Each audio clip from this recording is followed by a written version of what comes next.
यह दुनिया जानती है हाल ही के दिनों में भारतीय संस्कृति के खिलाफ कैसी दर्दनाक घटनाएं हुई।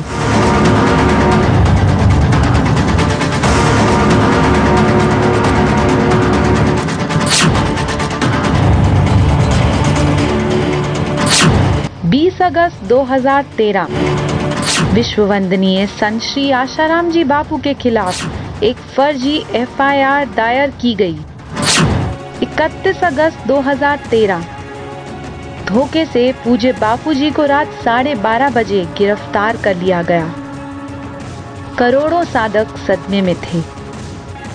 मीडिया बदनामी की पराकाष्ठा पे थी। आम जनता गुमराह थी। राजनीति में भी खलबल थी। असमंजस और अराजकता का माहौल था। करोड़ों साधकों के सद्गुरुदेव पूज्य बापूजी जेल में थे। एक तरफ रोते बिलखते भक्त, एक तरफ मार्गदर्शन के अभाव में दिशाहीन सेवाधारी, दूसरी तरफ षड्यंत्रकारियों के बढ़ते हौसले, उनके मजबूत होते नापाक मंसूबे। ऐसे में सबका संबल और सहारा बने बापू नंदन श्री श्री नारायण प्रेम साईं जी।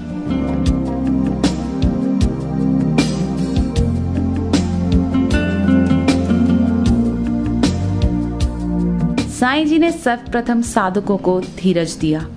दूसरी तरफ मीडिया तथा अन्य प्रसार माध्यमों में हो रहे कुप्रचार का पर्दाफाश करके सच्चाई को उजागर किया।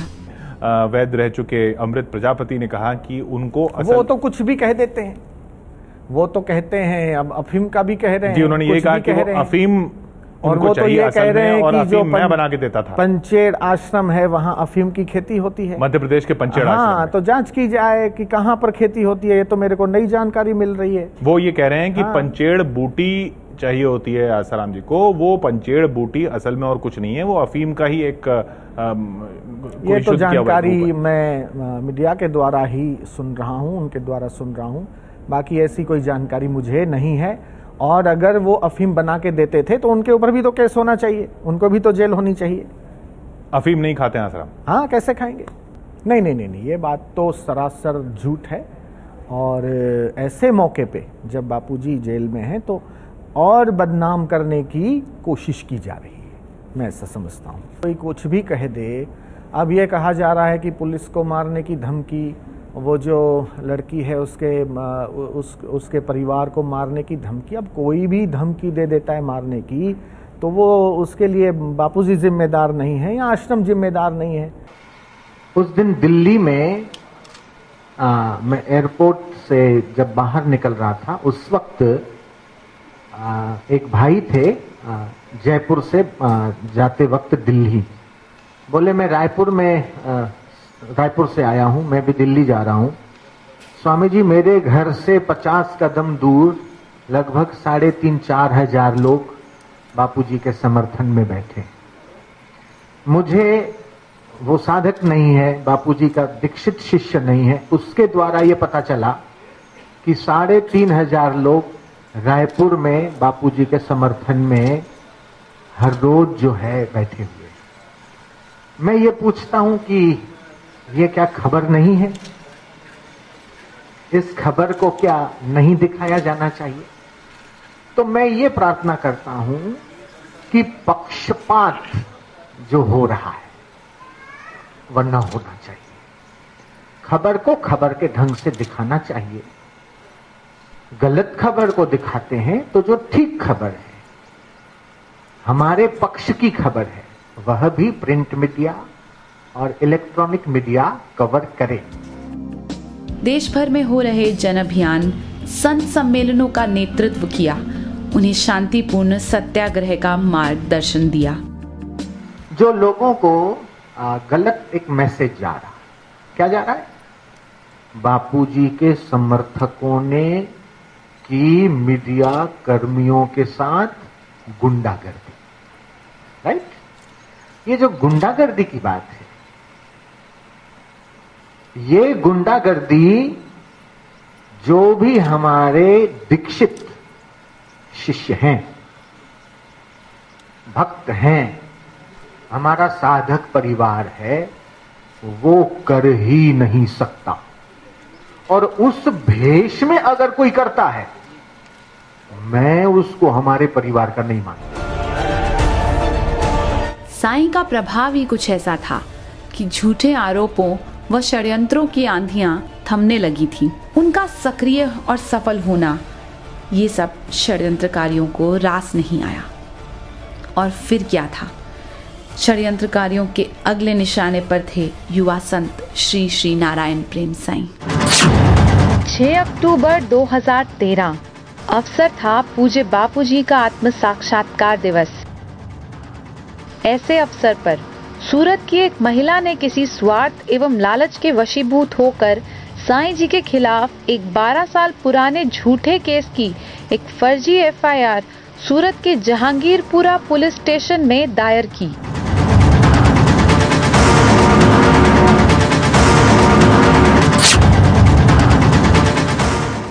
आइए अब हम आपको सच से रूबरू करवाते हैं और उन सभी सवालों के जवाब देते हैं जिनको मीडिया और पुलिस प्रशासन ने खड़ा करके समाज को गुमराह किया है।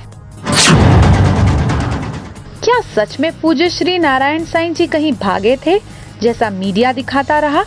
जी नहीं, साईं जी कहीं भी भागे नहीं थे, बल्कि उन्होंने झूठी एफआईआर के तुरंत बाद ही अपने वकील के साथ गुजरात के समाचार पत्रों में यह छपवा दिया था कि वे कहीं भागे नहीं हैं। इश्तिहार में ये भी कहा गया है कि हम डरते नहीं हैं, हम छिपे नहीं हैं, हम भागे नहीं हैं, हम सामने आएंगे। क्या है वो पूरा का पूरा इश्तिहार हम बताएं आपको। हमारे मुवक्किल नारायण साईं के मुताबिक वो निर्दोष हैं। लंबे समय के बाद हमारे मुवक्किल के खिलाफ गलत और बनावटी शिकायत दर्ज की गई है। शिकायत में तमाम आरोप गलत हैं। शिकायत करने के पहले कानूनी जानकारी लेकर बाकायदा कहानी बनाई गई है जिससे शिकायत नेचुरल लगे। शिकायत में सच को तोड़ा मरोड़ा गया है। कानून में जो हमारा अधिकार है उसके मुताबिक हम कार्रवाई करेंगे। देश में किसी भी व्यक्ति को अपने बचाव का पूरा अधिकार है। हमारे मुवक्किल कहीं भागने वाले नहीं हैं। हमारे वकील का कहना है कि वो सार्वजनिक तौर पर सच को, हकीकत को जनता के सामने रखेंगे। हमारे मुवक्किल को अदालत पर भरोसा है। अन्याय के खिलाफ वो हाई कोर्ट, सुप्रीम कोर्ट से लेकर जरूरत पड़ी तो मानवाधिकार आयोग के सामने भी जाएंगे। नारायण साईं किधर चले गए नहीं है।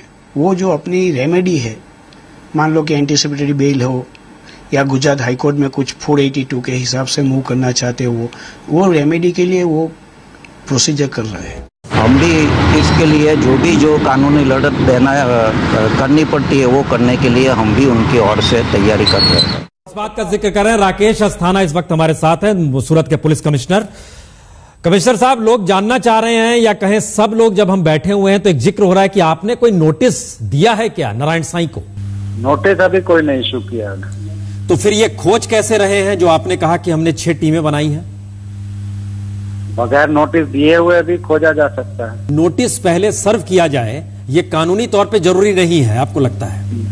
जी नहीं, पहले हम खोजने की कोशिश करते हैं, अगर वो मिलते नहीं है और अवॉइड करते हैं तो फिर उनको नोटिस दिया जाता है। मिलन साहब, आप एक आखिरी सवाल आपसे हम जानना चाहेंगे कि इस स्थिति में क्या कहा जाए, रास्ता क्या है? मैं चाहता तो था अस्थाना जी से पूछना, लेकिन आपने मौका ही नहीं दिया। मैं अभी पूछ लेता उनसे 2 बातें कि भाई उनको कहना, उनका एक इतने बड़े ऑफिसर का, पुलिस ऑफिसर का, जो सीबीआई में भी रहे हैं, कि अगर मुलजिम वांटेड है तो उसको नोटिस देकर उसके समक्ष पेश होने का नोटिस दिया जाता है। अब वैसे तो पुस्तक विद्या पढ़कर धन, ना वो विद्या ना वो धन।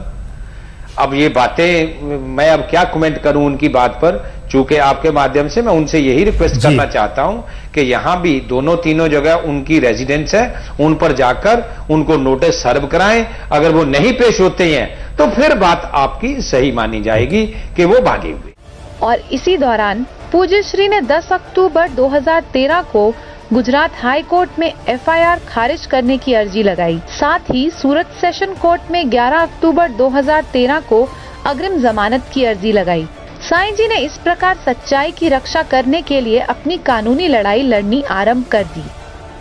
पर मीडिया ने बार बार ऐसा दिखाया कि साईं जी कहीं भाग रहे हैं। प्रश्न ये उठता है कि मीडिया कानून नहीं जानती या मीडिया कानून का आदर करना भूल गई?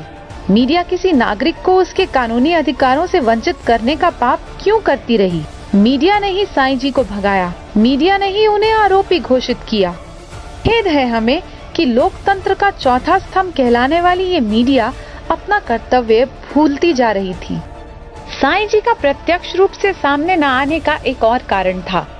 तारीख 7 अक्टूबर 2013 यानी एफआईआर दर्ज होने के महज एक दिन बाद जयपुर के सत साहित्य केंद्र पर हुआ असामाजिक तत्वों द्वारा एक भयंकर हमला।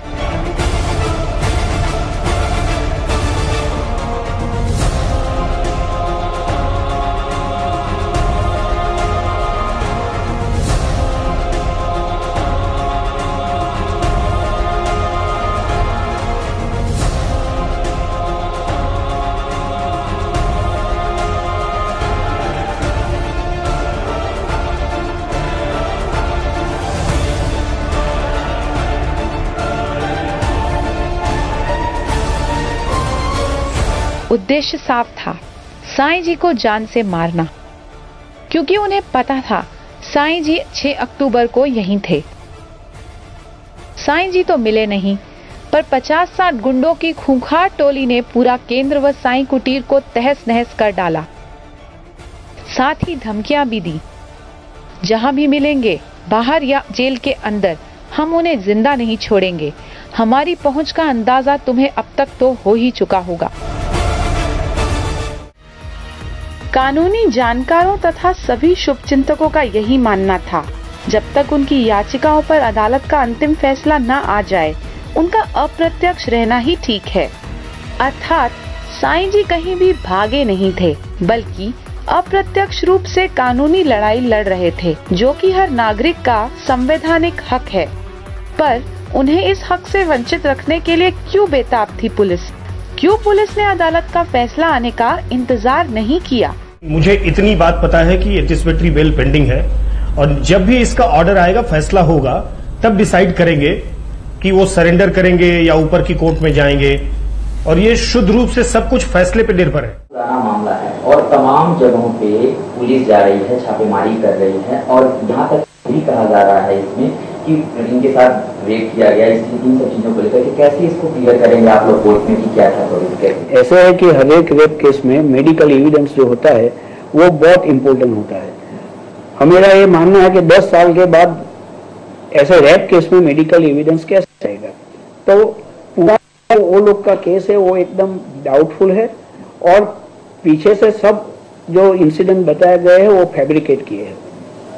एक ये भी कहा जा रहा कि जब ये लड़की आश्रम में रहती थी, प्रवचन करती थी, उसका आरोप है कि एक ही आश्रम पे नहीं कई आश्रमों पे पुलिस गई, 4 आश्रमों को उसने नाम बताए हैं। ये कैसे पॉसिबल हो सकता है कि हर एक आश्रम पे हो और आप बता भी नहीं रहे मौखिक रूप से क्या पुराना मामला पीछे कोर्ट में लगा पूछ रहे हैं? क्या ये परेशानी कर अगर आगे इस तरीके से मामला निकल गया है, कुछ ना हो, बीच में कुछ ना हो, तो क्या केस बनेगा इसमें? ये पूरा डाउटफुल केस हो जाएगा। और जैसे हर एक हाई कोर्ट और सुप्रीम कोर्ट ने कहा है कि कोई भी केस में अगर डाउटफुल हो तो उसका बेनिफिट एक्यूज को ही मिलता है, तो वो बेनिफिट हमको मिलने वाला है। क्या क्या चीजें हो सकती हैं? एक तो डिले एफआईआर है, मेडिकल एविडेंस 0 आएगा और अभी पंचनामा भी मान लो कि जो गुना वाली जगह है उसका जो पंचनामा करेंगे उसमें भी वो लोग क्या चीज जैसे ऐसा एस्टैब्लिश होगा कि अपने सामने प्राइमा फेसी एविडेंस आया है। ये कहा जा रहा है नारायण साईं बयान नहीं दे रहे हैं, भाग रहे हैं। इस केस से इनका क्या तात्पर्य? अगर वो बयान देते हैं कि पुलिस हिरासत में नहीं होती, क्योंकि पहले पुलिस जांच की प्रक्रिया पूरी कर लेगी, उसके बाद से नारायण साईं अरेस्ट हो सकते हैं। जो भी ऐसी बात है कि अगर नारायण साईं हाजिर हो जाए पुलिस के सामने तो वो 100% उसको अरेस्ट कर देंगे, क्योंकि वो लोगों ने जो एफआईआर रजिस्टर किया है वो पहले इन्वेस्टिगेशन करने से पहले ही कर दिया है। अगर इन्वेस्टिगेशन करना चाहते तो एप्लीकेशन के आधार पे भी वो इन्वेस्टिगेशन कर सकते थे, लेकिन जब नारायण जी ने सूरत सेशंस कोर्ट में अग्रिम जमानत के लिए एप्लीकेशन फाइल किया है, नामदा गुजरात हाई कोर्ट में सीआरपीसी 482 के हिसाब से चल रहे हैं, तो वो एब्सकॉन्ड कैसे कहा जाता है? वो अपने डिफेंस के लिए हर एक प्रोसीजर कर रहे हैं। ऐसा तो क्या दबाव था जो साईं जी को गिरफ्तार करने के लिए कितनी ही पुलिस टीमें खड़ी कर दी गईं। जब तक साईं जी नहीं मिले तब तक उनके सभी आश्रमों में साधकों के घरों में छापे मारे गए।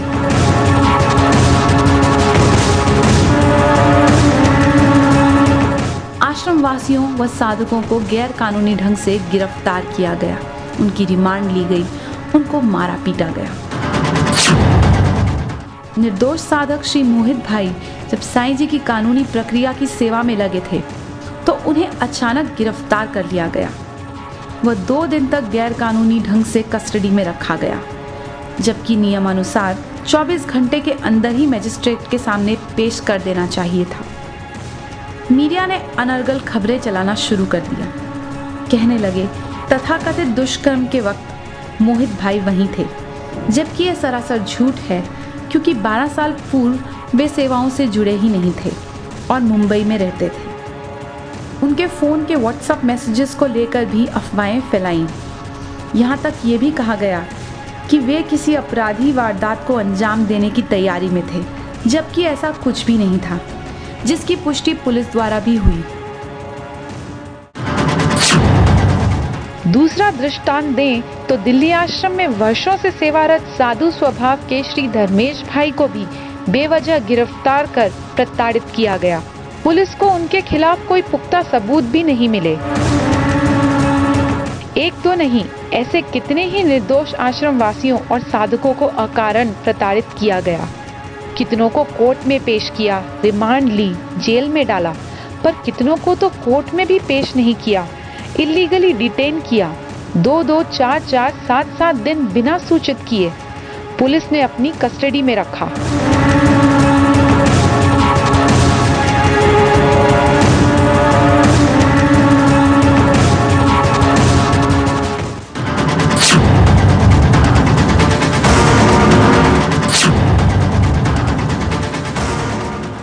पूज्य साईं जी की दोनों याचिकाओं पर अभी फैसला आया भी नहीं था, तभी पुलिस ने साईं जी के खिलाफ 28 अक्टूबर 2013 को सेक्शन 70 के तहत नॉन बेलेबल यानी गैर जमानती अरेस्ट वारंट जारी कर दिया।